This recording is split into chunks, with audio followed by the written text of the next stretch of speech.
Wanted to do a short video on getting the most from the flash and rider modes versus power modes.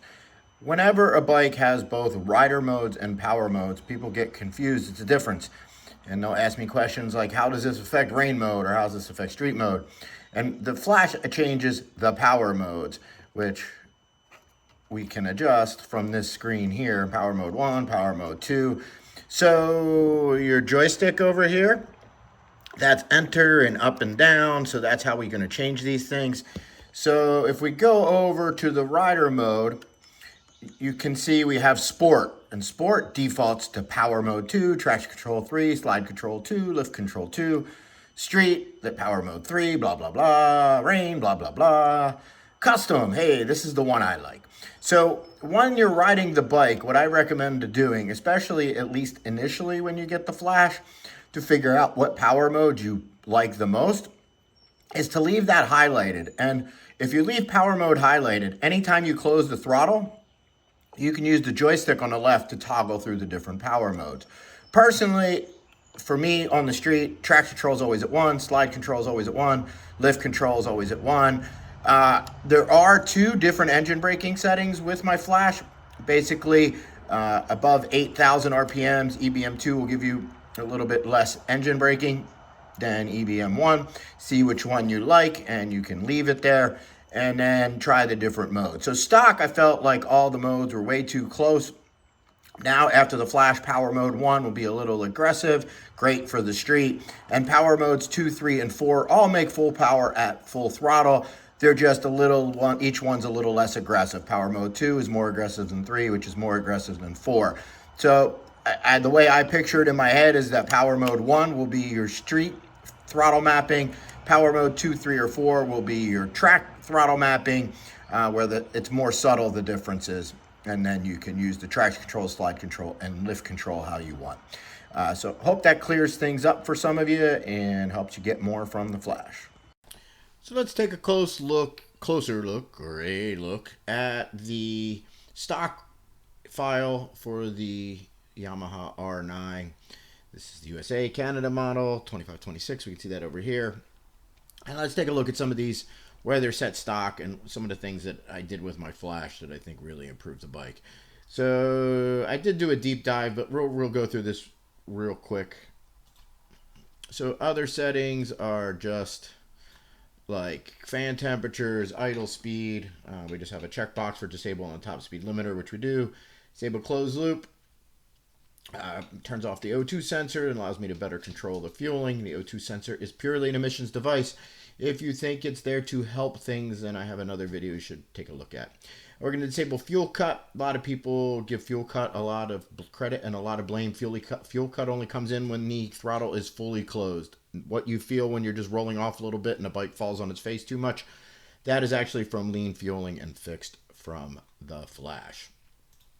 If we look at the rev limiter, stock is 10.6 with the flash and all the stock airbox and stock exhaust and any of the aftermarket exhaust without going farther like cams and stuff. We're going to set this to 11,000, which seems really reasonable. and the bike makes pretty decent power up to there.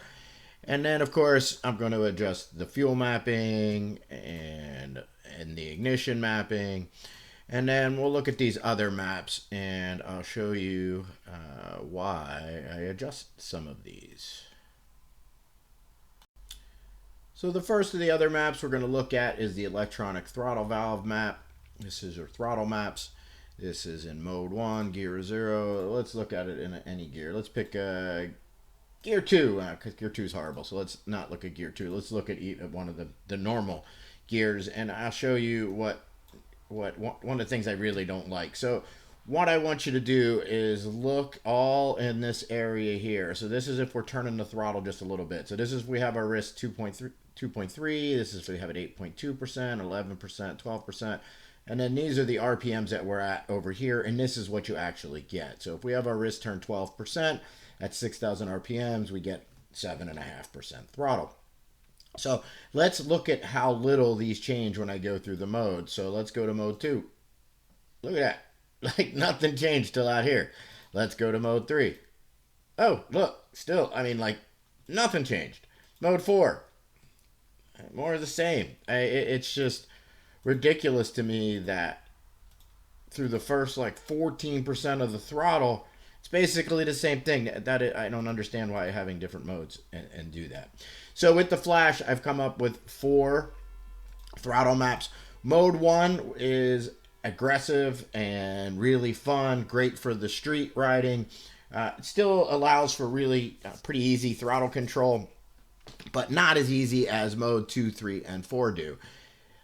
Like almost like stock, all 4 modes will make full power at full throttle after the flash. So they're all truly go out to 100% throttle out here if we look at the 100% throttle column. And so you'll get the same power if you have the throttle fully turned all the way. They'll just feel different when you're rolling it on. And this is what's beautiful about fly-by-wire. It allows for customization of how the bike feels on the throttle. So the bike is going to feel a lot faster in mode 1 with a partial twist because you're actually going to be getting more throttle than you are in mode 2, 3, or 4. But if you twist it all the way to the stop, you'll get the same in each mode. One of the other things that I thought were kind of silly, so they give us 2 power modes, or 2 engine braking modes. Let's take a look at them. When I made my previous video, I said that above 8,000 RPMs that they will change, but I misspoke. So really, after the flash, when you put yourself in the second engine braking mode, you will get less engine braking from 5,000 RPMs on up. So you should try both of them, see which one you like. It might depend on the track or what you're doing, which one you like. But if we look at how they are stock, and we can see that the only thing that changes is this area right here, and it's only gear 1 and neutral, but that's useless, right? And then gear 1 and 2. So after the flash, all 6 gears will, like I said, have less engine braking if we put it in the second mode. So this is, again, I'm not sure why Yamaha gave us this feature and didn't really take advantage of it, but my flash does. So just a couple things I really wanted to point out about the flash to help you guys understand a little bit more and help you get the best from the flash. So let's take a look at my results and what we got with the dyno runs and all that good stuff. So of course I always have to say, unfortunately, all I can quantify is full throttle performance. The bike feels totally different and so much better. Riding it just through the throttle, the smoothness, the response, it's just so much better. I wish I could quantify it, but here's what we got. So let's take a look at some dyno runs. I won't bore you with too many, but let's just take a look at a few. So the red line, it was a stock bike, stock ECU in 5th gear, and we can see it made 109.73 horsepower. Without changing any parts, just the flash. Pumped up the peak to 115.4, jumped up, got almost 4 foot-pounds of torque, and you can see just basically everywhere I stopped. I started the run a little early. Kind of ridiculous to start the run at 2,500 RPMs, but so remember again, full throttle performance. We have gains all the way across, and this area in the top up here is significantly improved. If we look at where the new peak is, they have a gain of over 10 horsepower, and this is an area you would be using a lot at the track or just as you're accelerating through the gears.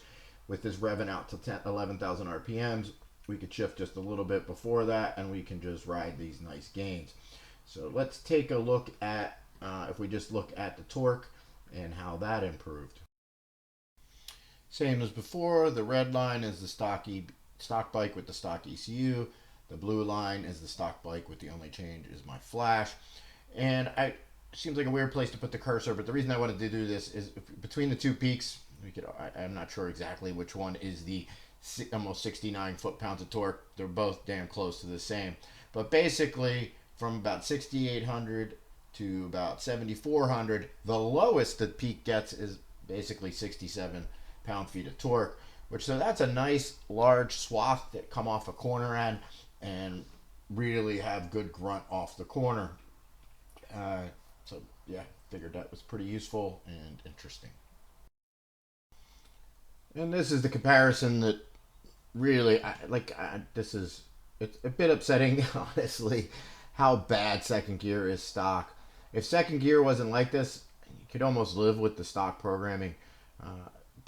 And it's just so bad. And if you haven't ridden one, it literally is faster in third gear than it is in second gear. And you will roll into it in second gear, shift up to third gear, and the bike will accelerate. It's just nuts.